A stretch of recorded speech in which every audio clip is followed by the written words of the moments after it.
So this all starts with Bret Easton Ellis, who was born in 1964, grew up in the San Fernando Valley, and then went to Bennington College in Vermont, where he formed the literary Brat Pack.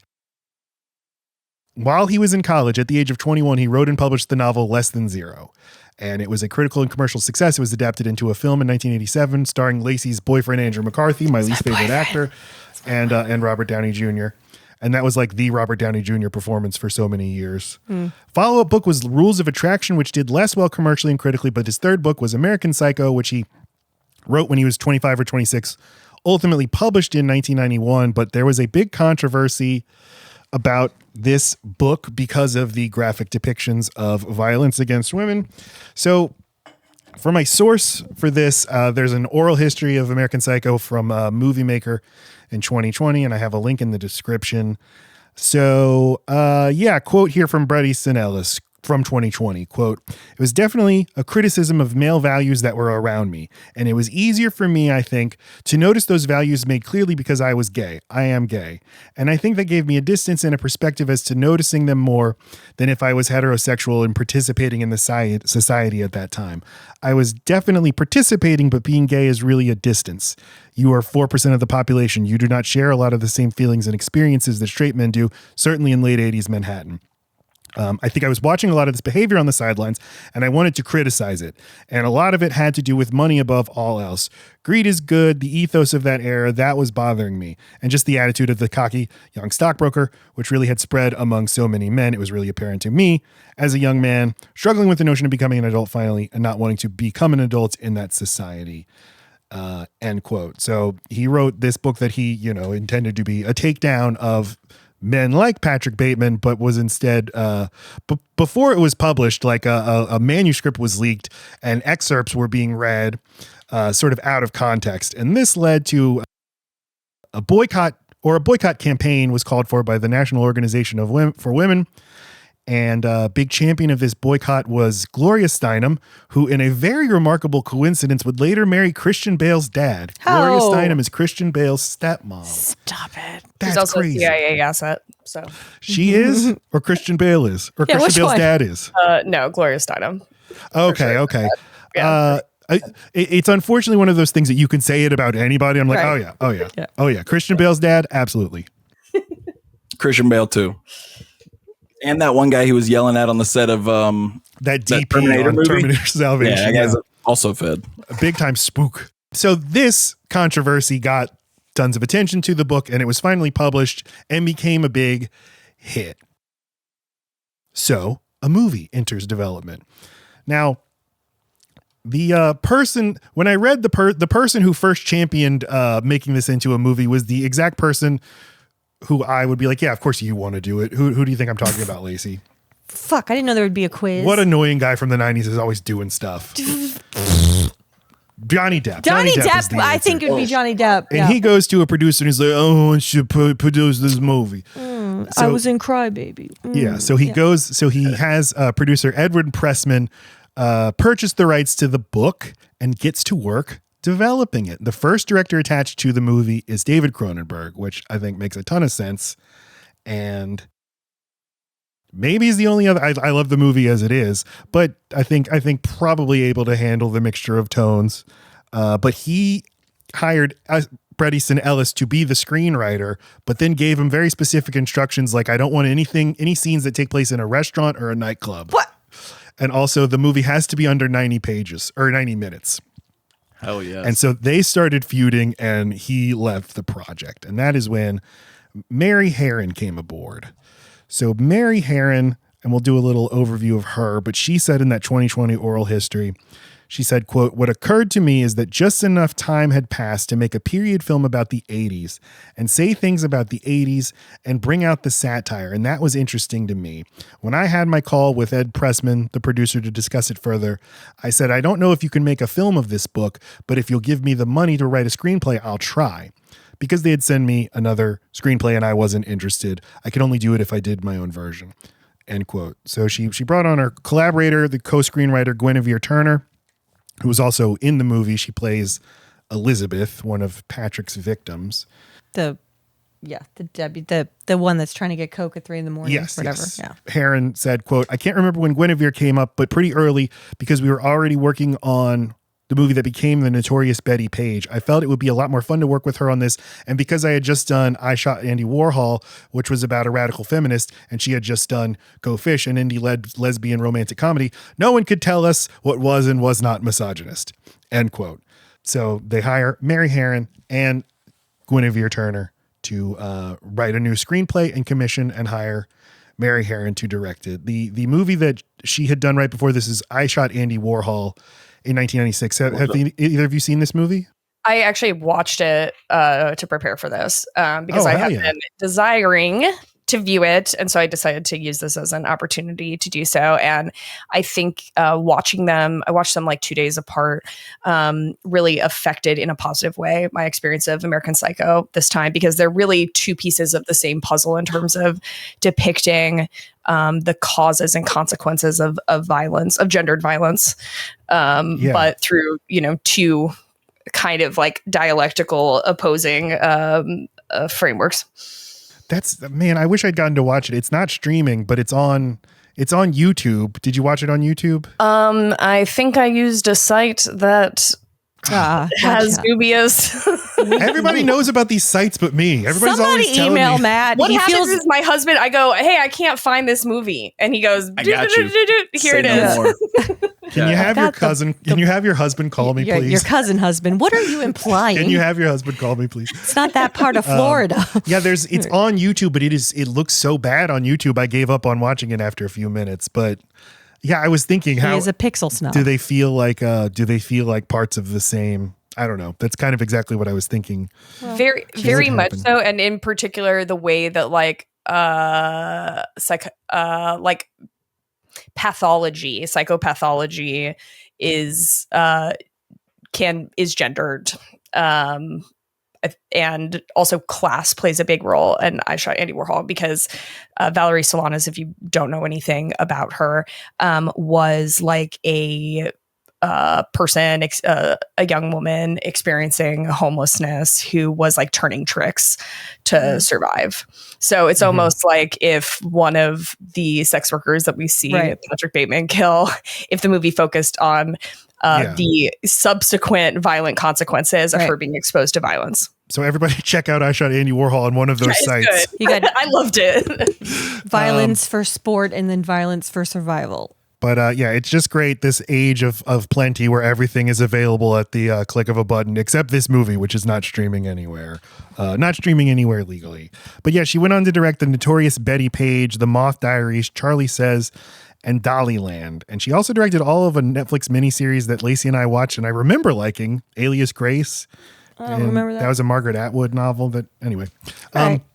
So we'll talk a little bit more about Christian Bale in a minute, but after auditioning him, Mary Harron is like, this is my guy. This is Patrick Bateman. There's nothing else we can do. But the studio decided they were going to make a giant splash and pay $20 million to hire the biggest young movie star in the world at the time, Leonardo DiCaprio. Gross.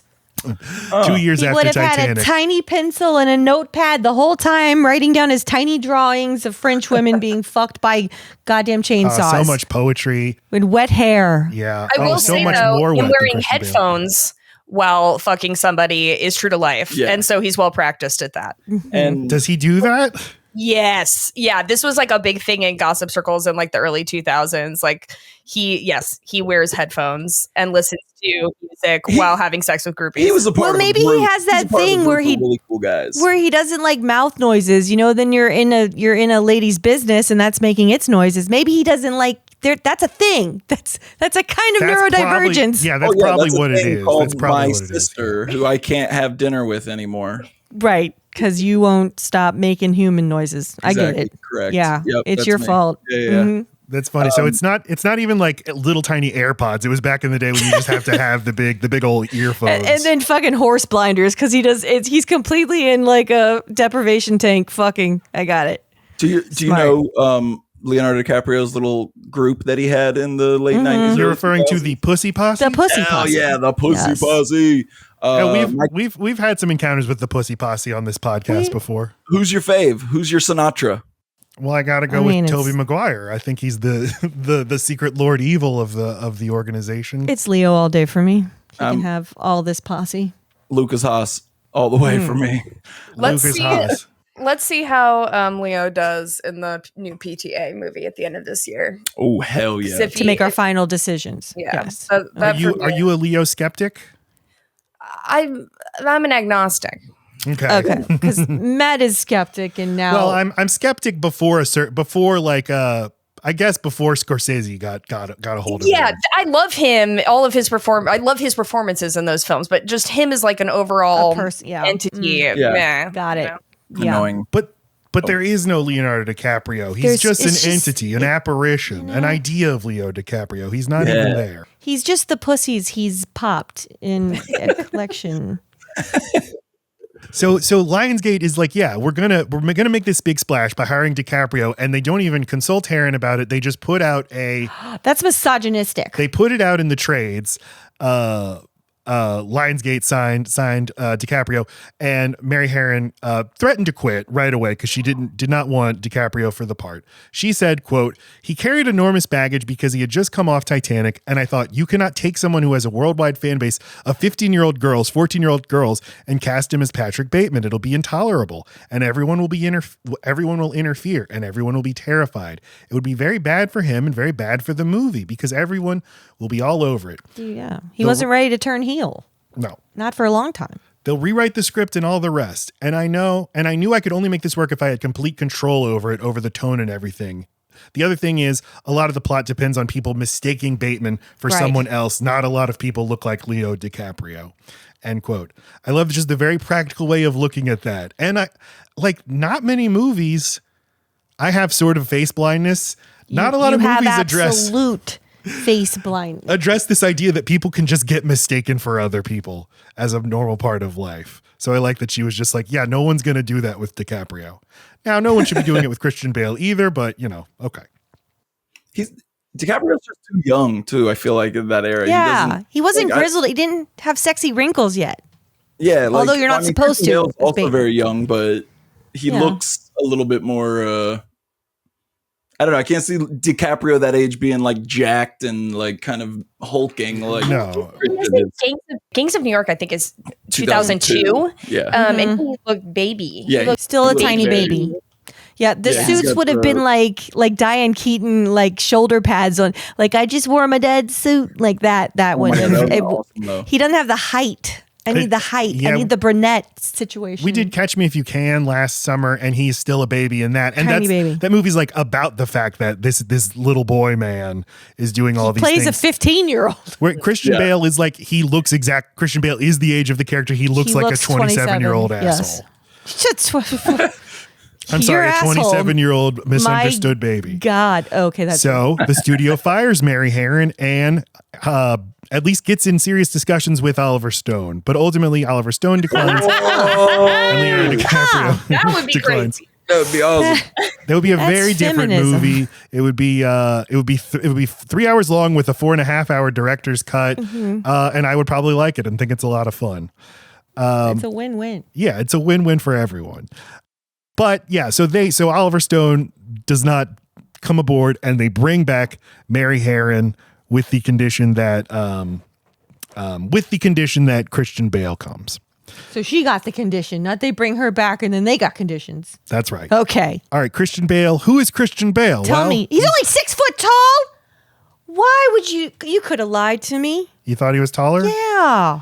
All famous men are like much shorter because they have to be approximate heights for filming purposes. Like you don't want somebody who's 6'5" filming next to a tiny itty bitty woman.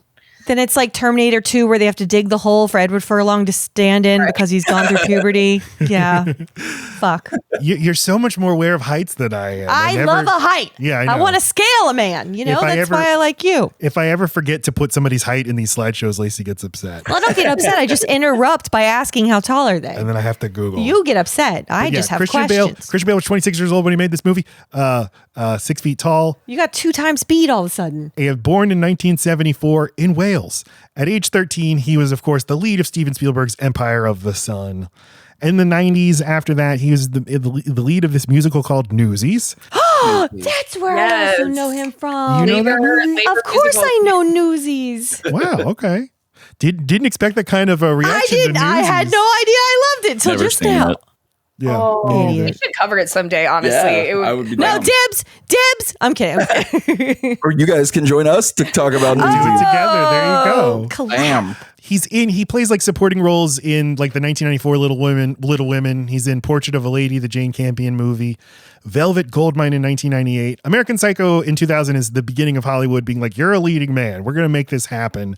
And it takes a little while, but obviously Batman Begins in 2005. It finally happens. Does horror normally do that for a person? I feel like you got to be pretty special. It's got to be a pretty special kind of horror to like leading man now. I feel like that can sideline you sometimes. I think his face helps.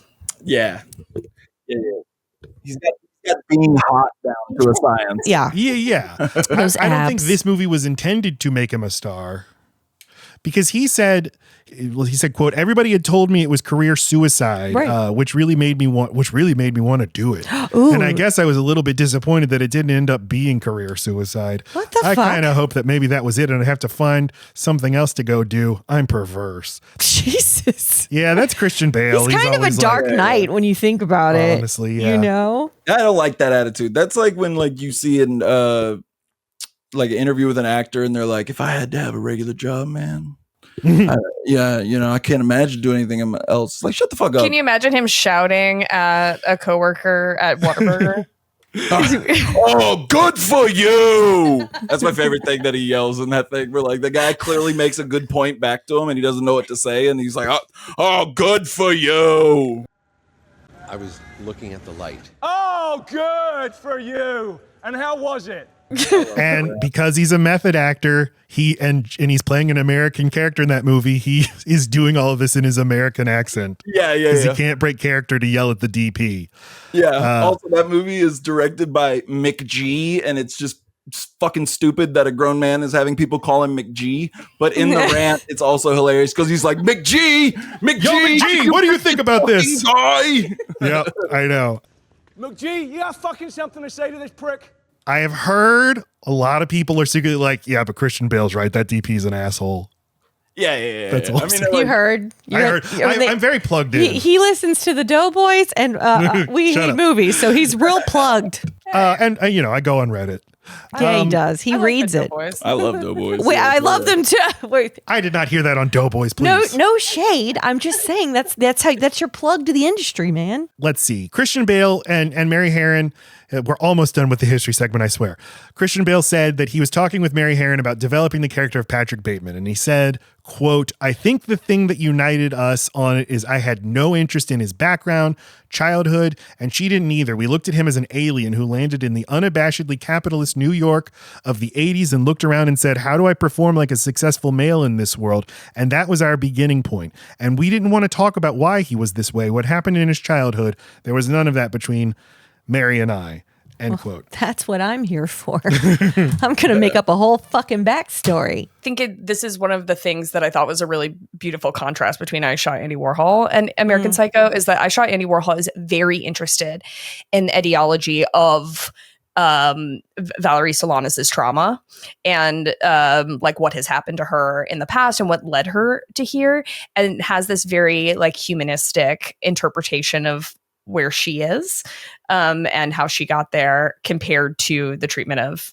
Patrick Bateman's violence. Mm-hmm. That's very interesting, though, because then that just kind of assumes that somebody that's born with everything shouldn't also have the kind of background that could lead them to this kind of rage. And that's not true, but like, but let's look at the poor person who's got to exploit herself. Let's exploit her a little bit more. And that's more interesting that's why girl get mad. Boy get mad because boy. I think the lack of exploration of it here is about how it's endemic to upper class masculinity, as opposed to that it's inherent to the construct of that form of masculinity itself, as opposed to being a projected upon experience for a poor woman. Plus, I feel like you get everything you need to know about him just in watching the movie, and just like Reese Witherspoon saying, "Your dad basically owns the company." I want to fit in. Saddest fucking line. I'm gonna get it tattooed next to this one. It is a great line. I love it. This is a very quotable movie. A lot of good lines. I kept writing in my notes, "That's a good line." There's one that it will get me in trouble one day. What is it? Do it. The one when like anytime somebody can't hear me in like a crowded place, I kind of will make the joke to my wife, like, I want to play with your blood whenever you're just like trying to shout over people and then they can't hear. I want to play with your blood. I love that part. And then you're like, no, it's a movie. It's a movie. It's a movie. So American Psycho, on a $7 million budget, made $34 million at the box office. But I think its real legacy was on cable and home video, where, it became a classic. And then 2 years later, a direct-to-video sequel that I had no idea about, starring Mila Kunis and William Shatner. Totally unrelated, but that came out on home video. And now a remake is in development. And this has got Hal fired up. So tell us about the remake. Yes. So I'm a huge fan of Luca. Sure. And his remake or reinscription or reinterpretation or whatever you want to call it of Suspiria is one of my favorite movies. I love the classic, of course. Love Dario. But though maybe it's less visually stunning, Luca's version is... I think about it all the time. It's like wormed its way into my brain. I love it. I love it.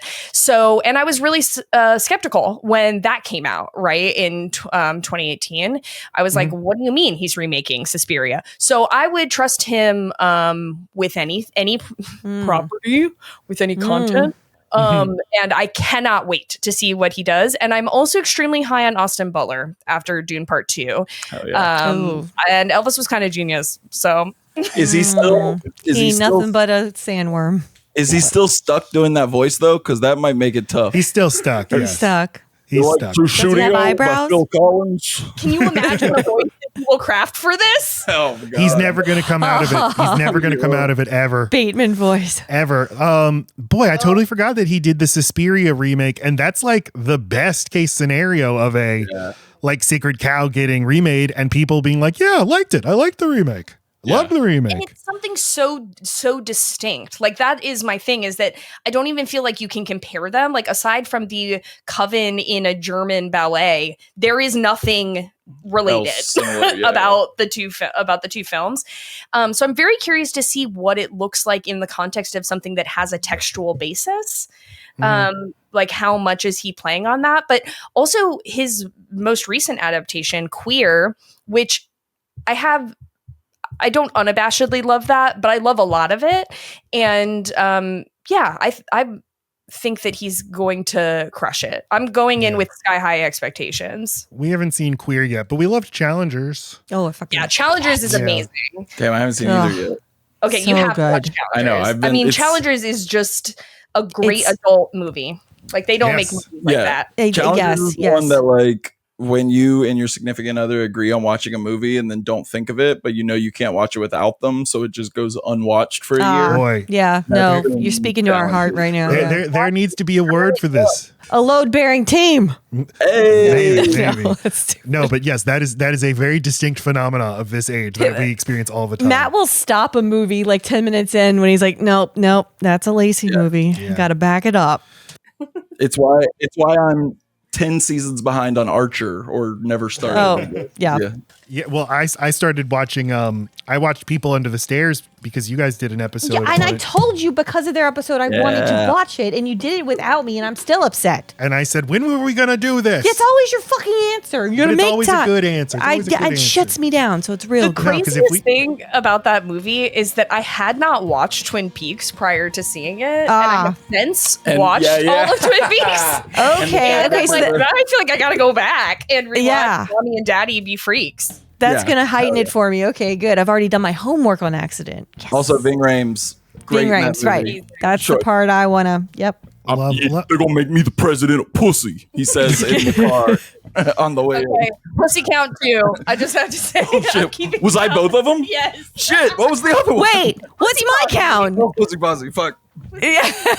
I don't feel like that should count. I'm going to protest that one. Don't protest. No rioting.